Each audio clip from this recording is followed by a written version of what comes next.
All right, guys. One thing I'm going to try to do today is do a fire. Before you make a fire, one of the key things, you want to have an area cleared about 5 feet from any area. We could do a little more with this if we were actually going to have a huge fire. And then we're going to line it with rocks to give ourselves a perimeter.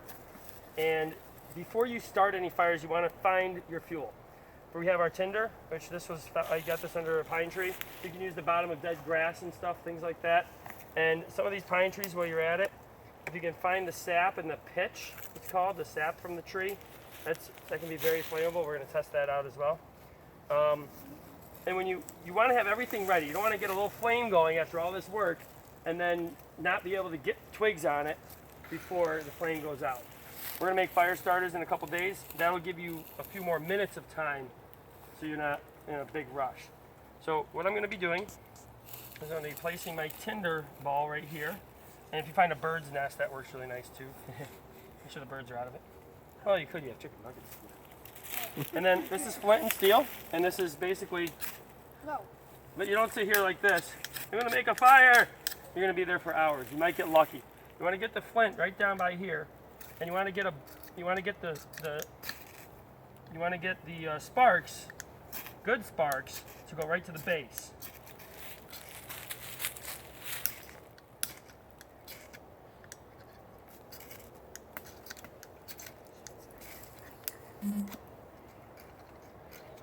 Ready? That was a close one. Let's see if we can get some drier tinder. There we go. Oh, come on, baby.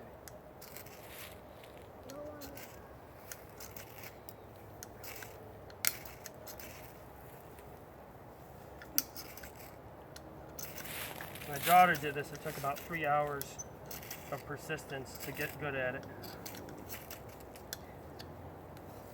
But she smoked. Yeah. Low enough.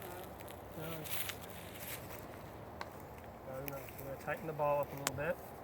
And don't get impatient. Take your time. Eventually you're going to get enough.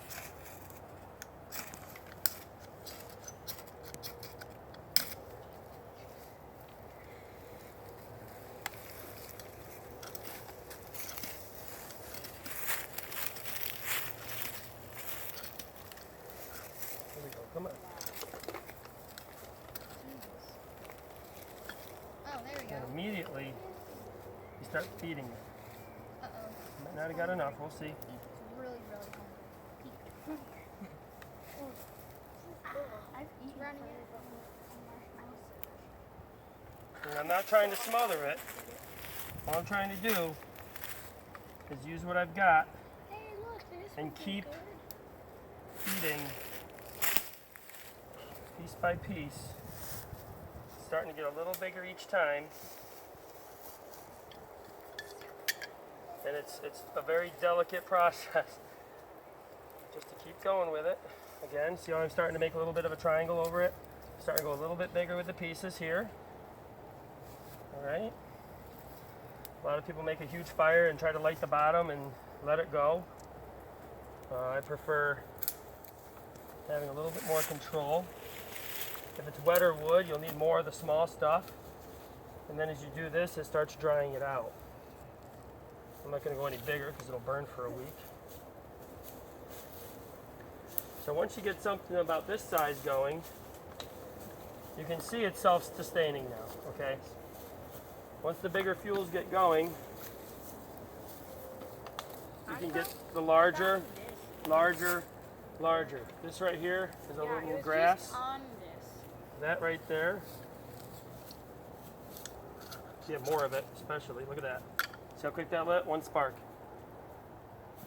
So that's the undergrass. When you find green grass, on the bottom of it you can find the dead stuff. That's a really good tinder. Birch bark is also an exceptionally good fire starter.